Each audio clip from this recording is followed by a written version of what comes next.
Parlons à présent de protection de l'environnement. Depuis plusieurs décennies, les sachets plastiques font partie intégrante du quotidien de Burkinabé. Pratiques et peu coûteux, ils sont à l'origine d'une pollution massive qui menace l'environnement et la santé humaine. Au micro de Face au Green TV, certains citoyens ont donné leur avis sur ce phénomène qui gangrène le pays. Ils ont aussi formulé des recommandations pour y remédier. Suivez cet élément de Bernardine Ouedraogo et Colette Ilboudou. L'utilisation des sachets plastiques au Burkina Faso fait partie du quotidien de plusieurs personnes. Pourtant, ils sont à l'origine de nombreux problèmes écologiques partant de la pollution de l'environnement à l'obstruction des canaux d'évacuation d'eau, sans oublier leurs effets néfastes sur la santé humaine. Des effets néfastes bien connus par la plupart des Burkinabés. Un sachet plastique met au moins 1000 ans pour se dégrader et puis devenir genre comme le compost, qui peut vivre pendant 1000 ans. Donc c'est vraiment dangereux.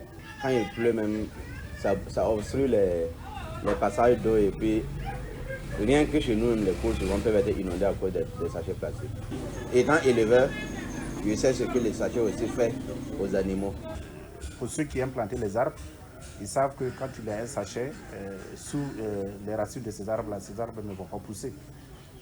Le 30 décembre 2024, le Burkina Faso adoptait la loi portant interdiction de la production, de l'importation, de la commercialisation et la distribution des emballages et sachets en plastique à usage unique sur l'ensemble du territoire national. Malgré l'entrée en vigueur de la loi le 9 janvier 2025 et sa prise d'effet le 9 juillet, les sachets plastiques continuent d'être utilisés largement par de nombreux Burkinabés, dont des commerçants. De leur avis, pour que cette mesure soit réellement appliquée, il est important de proposer des alternatives écologiques adaptées et accessibles à tous. Je vends des friperies et ce sont les sachets que j'utilise pour mes clients. Depuis l'entrée en vigueur de la loi, je n'achète plus, mais on souhaite que l'État nous aide en rendant accessibles les alternatives. La dernière fois, j'étais en alimentation pour payer des produits. Et quand j'ai fini, j'ai amené dans le panier devant la caissière.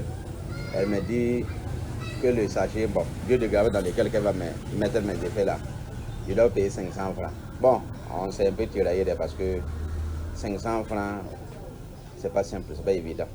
Malgré les nombreuses campagnes de sensibilisation menées par les autorités pour emmener les Burkinabés à aller vers les alternatives réutilisables et lutter contre ce phénomène à la peau dure qu'est la prolifération des sachets plastiques, certains citoyens continuent de faire recours aux sachets plastiques. Selon Jean-Louis Nanga, face à l'urgence environnementale, l'heure n'est plus à la sensibilisation, mais à la responsabilité collective.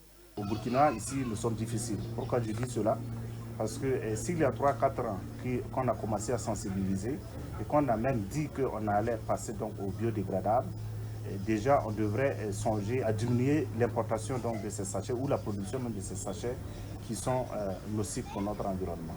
Même si l'État donne le feu vert aux commerçants pour qu'ils continuent la commercialisation des sachets plastiques en demandant aux populations de mettre les sachets dans les poubelles après utilisation pour empêcher la prolifération, les gens ne vont jamais respecter.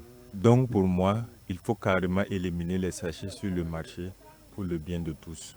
Parmi les citoyens que nous avons rencontrés, certains ont saisi l'occasion pour inviter les autorités, principalement celles du ministère en charge de l'environnement. Ils préconisent la subvention des alternatives réutilisables disponibles sur le marché ou encore la création d'une centrale d'achat pour faciliter l'approvisionnement et garantir un accès de ces alternatives à tous les acteurs concernés.